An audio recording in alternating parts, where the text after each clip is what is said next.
শুভ সকাল। আপনারা সকলে কেমন আছেন? আশা করছি ভালো আছেন। আমরাও বেশ ভালো আছি।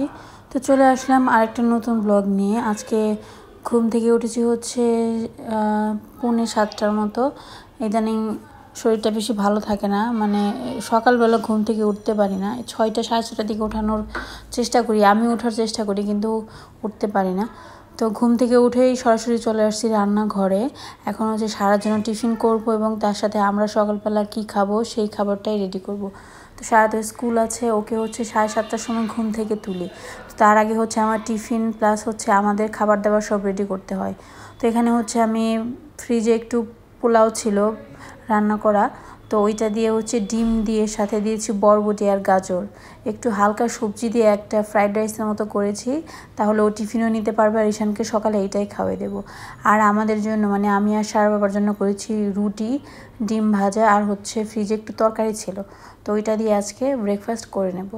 এরপর হচ্ছে ভাবলাম যে এই ফাঁকে মাছটা ভিজিয়ে নিই দুপুরে রান্নাবান্নার জন্য।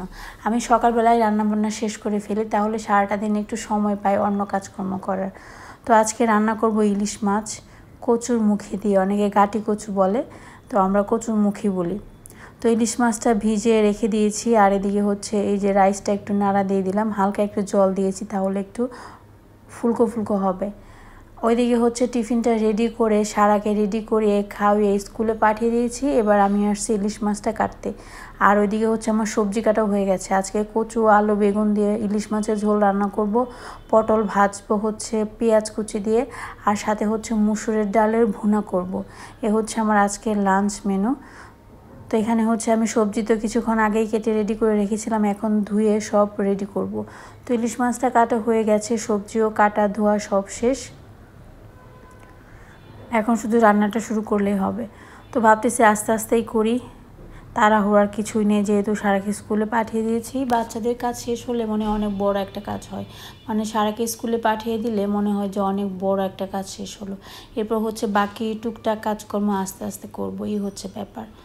তো এরপর হচ্ছে আমি রান্নাবান্না স্টার্ট করে ফেলেছি। আর এইদিকে সারা বাবা আরেকটা কাজে লেগে পড়েছে, সেটা হচ্ছে সারাকে স্কুলে দিয়ে এসে বাসায় হচ্ছে একটা কাজ ছিল, সেটা হচ্ছে একটা ডিভাইন সেটিং করার বাকি ছিল, এটা হচ্ছে সেটিং করতেছে। এই ডিভাইনটা হয়তো আপনারা বলবেন যে এটা তো আপনাদের কিনতে দেখলাম না বা তখন তো দেখালেন না, এখন এটা কিভাবে আসলো। এই ডিভাইনটা হচ্ছে দিদির, এটা হচ্ছে ওরা যে নতুন বাসাটা নিয়েছে ওইখানে হচ্ছে জায়গা হবে না, যার কারণে আমাদের বাসায় জায়গা আছে, এখানে শিফট করে দিয়েছে। মানে এটা হচ্ছে আমরা ওদের কাছ থেকে ভাবতেছি কিনে নেবো, এমনি এমনি নিব না। এমনিতে তো আলমারি একটা গিফট করেছে, সব কিছুকে আর নেওয়া যায়, ওরা তো টাকা দিয়েই কিনেছে বা বানিয়েছে, যাই হোক।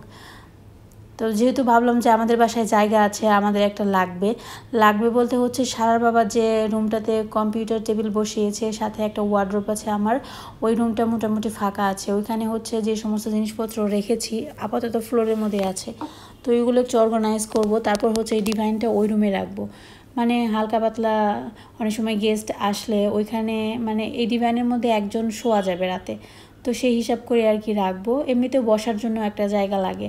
আপাতত এটা আমি ড্রয়িং রুমে সেটিং করে রাখলাম, যখন ওই রুমটা মোটামুটি ক্লিন করব, মানে জিনিসপত্র সব গুছানো হয়ে যাবে, তারপর হচ্ছে ওই রুমে আমি ডিভাইনটা রাখবো।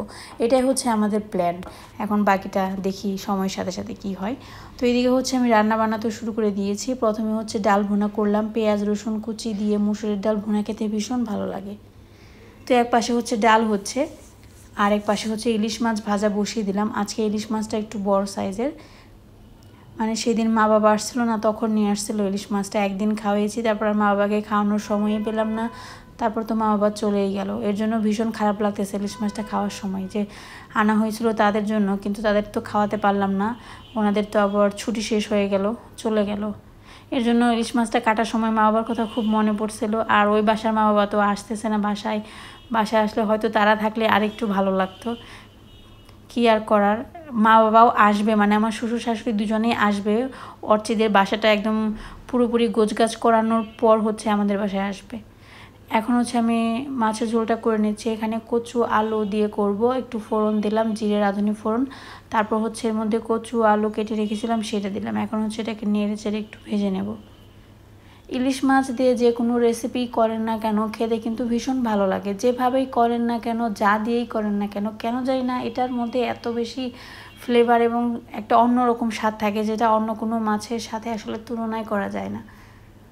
তো আমাদের তো আসলে দেশে ইলিশ মাছ হয় এবং পদ্মা ইলিশ খুবই বিখ্যাত ইলিশ, কিন্তু খুবই দুঃখের সাথে একটা কথা বলতে কি জানেন, যে ইলিশ মাছের দাম এত বেশি হয় যে মধ্যবিত্ত মানুষরা খেতে গেলে কষ্ট হয়, আর তার নিচে যারা থাকে তারা তো খেতেই পারে না। গ্রামের মানুষের কথা যদি বলি, 1 মণ ধান বিক্রি করলেও একটা ইলিশ মাছের দাম আসে না, এরকম একটা ব্যাপার হয়। কিন্তু এটা খুবই খারাপ একটা বিষয়, কারণ হচ্ছে যে আমাদের দেশে এত ইলিশ হয়, সেগুলো রপ্তানি করতে গিয়ে দেখা যায় আমরা নিজেরা ইলিশ খেতে পারি না, দাম অনেক বেড়ে যায়, এই হচ্ছে ব্যাপারটা। কিন্তু আমাদের দেশে যেহেতু এটা হয় এবং আমাদের জাতীয় মাছ, তাই এটার দাম অন্তত পক্ষে মানুষের আয়ত্তের মধ্যে রাখা উচিত। তো যাই হোক, কী আর বলবো, এগুলো নিয়ে কথা বলাটাই উচিত না আসলে। যাই হোক, এমনিতেই বলে ফেললাম আর কি, আপনারা কিছু মনে করবেন না। তো এইদিকে হচ্ছে কথা বলতে বলতে আমার ইলিশ মাছ রান্না হয়ে গেছে। আমি কিন্তু রান্নায় খুবই কম তেল ব্যবহার করি, যেটা আপনারা অনেকেই বলেন যে তেল কম দেয় দেখে রান্নাগুলো দেখতে সুন্দর হয় না। তো আমরা চাই না দেখতে সুন্দর হোক, আমরা চাই যাতে রান্নাটা তেল কম হোক, ঝাল কম দিয়ে, মানে মশলার পরিমাণটা একটু কম দিয়ে রান্না করার চেষ্টা করি। বিশেষ করে হচ্ছে তেল খাওয়া অনেক বেশি ক্ষতিকর আমাদের শরীরের জন্য, যেটা অ্যাভয়েড করাটা অনেক দরকার। যার জন্য আমি চেষ্টা করি খুবই কম তেলে রান্না করার। এমনিতেই শরীরে অনেক রোগ ব্যাধির অভাব নেই, আর চাই না কিছু হোক। তো এদিকে হচ্ছে এটা সেটিং করা প্রায় শেষ পর্যায়ে। তো অনেক বেশি প্যারা খেতে হয়েছে সারার বাবাকে, কারণ দেখা গেছে যে যারা বানিয়েছে একদম পারফেক্টভাবে বানাতে পারে না, এদিক ওদিক আবার ভেজাল থাকে। অনেক সময় দেখা যায় কাঠ শুকিয়ে গেলে এক পাশটা চিকন হয়ে যায়, এক পাশটা মোটা হয়ে যায়, এরকম একটা ব্যাপার থাকে আর কি। তো অনেক কষ্ট করে সারাটা সকাল সময় নিয়ে এটা সেটিং করেছে। সেটিং করার পর আমি একটা বিছানা চাদর পেতে দিয়েছি, আর হচ্ছে আমার সোফার যে কুশনগুলো ছিল ওইগুলো দিয়ে একটু হালকা সাজিয়ে নিলাম আপনাদের জাস্ট দেখানোর জন্য। কারণ হচ্ছে আমার মেয়ে এবং ছেলে এটার মধ্যে একটু পরে লাফালাফি করে এটার অবস্থা এমন বাজে করবে, যেটার মধ্যে আসলে আপনারা দেখলে বলবেন যেটা না থাকাটাই ভালো ছিল, এরকম একটা ব্যাপার আর কি। কিন্তু এটা তো আমি এখানে রাখবো না, এখানে তো ভালো লাগতেছে, খুব ভালো লাগতেছে, কিন্তু এখানে রাখবো না। এই সাইডটাতে আমি একটা টিভি রাখবো ভাবতেছি। তো টিভির জন্য একটা ভাবতেছিলাম যে এইটা রেখে তার উপর টিভি রাখবো, কিন্তু সেটা হবে না, যেহেতু সারা বাবার রুমে একটা লাগবে, তাই এটাই দিয়ে দেবো। তো এখন হচ্ছে দুপুরবেলা ঈশানা সারাকে খাওয়াচ্ছি, আর এই মুহূর্তে সারা বাবা নিয়ে আসছে বাজার। দেখেন কি কি বাজার নিয়ে আসছে। আমি আবার ঈশানটা সারারে খাওয়াইতেছি, এই যে দেখেন ইলিশের তরকারি দিয়ে খাওয়াইতেছি। হ্যাঁ, মাছ কি কি মাছ আনছো? ঈশান দরজাটকে দাও তো।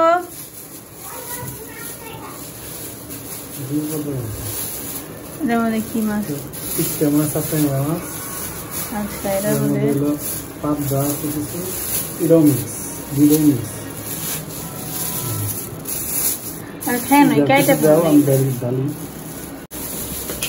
ঈশান দরজাটকা।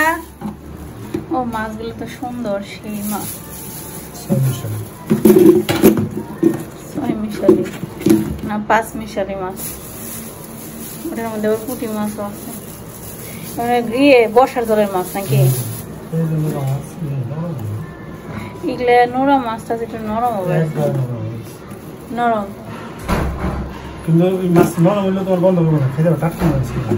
শোনো, কিছু কিছু মাছ আছে যে বেশি কচি থাকলে এগুলো নরম হয়ে যায়, এগুলো নরম হয়। এটা একটা নরম, আরেকটা আছে নষ্ট হয়ে নরম হয়, ওটাই আলাদা হিসেবে। ডালো ডালো ওটা ডালো, খোলা বান্ডে খাওয়াইতেছি।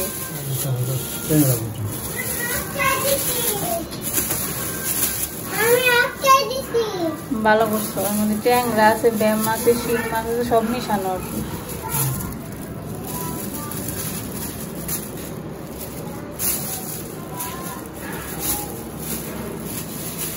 দেখি মাছ, এটা ফালাই দাও।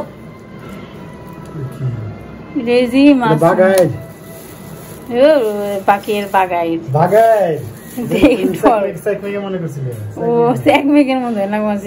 আর একটা মাছ বেড়েছে না,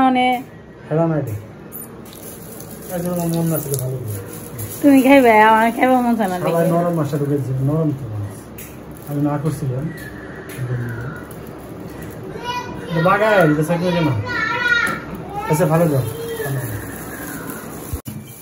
ইলিশ মাছ। ইলিশ মাছের দাম কি কমছে না একটু? আগেটার সাইজ বড় মনে হইতাছে এটা নাকি একটু বড় হইতে পারে মানে এটা আগে 800 টাকা বেশি আছে এটা বড় সাইজের আনছে নাকি ওখানে যদি বড় সাইজ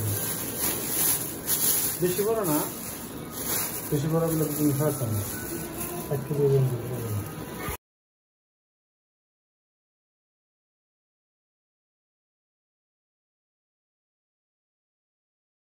তুমি কোথায় যাবা ঈশান বাবু ওরে গেঞ্জি লাগালে খুইলে পড়ে আর আপনারা অনেকে বলেন যে আমার ঘরটা একটু গুছিয়ে রাখার জন্য যাদের বাসায় বাচ্চা থাকে তাদের বাসা আসলে গুছিয়ে রাখা সম্ভব না এটা যারা আছে মানে যাদের বাসায় বাচ্চা আছে তাদেরকে আর বলতে হবে না তারা নিজেরাই জানে সারাদিন আমি কতবার ঘর গুছাই এটা আপনারা যেহেতু ক্যামেরাতে দেখাই না এর জন্য আপনারা জানেন না ঈশা সারা এদিকে আয় তো এই জন্য আপনারা বলেন ঘর গুছিয়ে রাখার জন্য আমি সারাদিনে কতবার ঘর গুছাই তার হিসাব নেই এই দেখেন আরেকজনের ব্যাগে ভরে জলের বোতল খালি জলের বোতল নিয়ে এখন রেডি হয়েছে ওই বাসায় যাওয়ার জন্য তো আপনারা অনেকেই বলছেন যে একটা জলের মেশিন কেনার জন্য আসলে আমাদের জলের মেশিন আছে ওই বাসায় যেটা আছে ওইটা আমাদেরটাই তো ওইটা ওরা যখন ওই বাসাটা ছাড়বে তখন আমরা নিয়ে আসবো ওইটা রেখে আসছি কেন ওইখানে তো সদস্য সংখ্যা বেশি জল ফুটিয়ে খেতে গেলে একটু সময় লাগবে ওরা কিনছে কিন্তু নতুন বাসায় সেটিং করছে এর জন্য আর আমাদেরটা রেখে আসছে ওখান থেকে আমরা জল নিয়ে আসবো ওরা যখন বাসাটা ছাড়বে তখন আমরা মেশিনটা নিয়ে আসবো আর কি এর জন্য এখন আমাদের কাছে কোনো জলের মেশিন নেই তো এখন জল আনতে হবে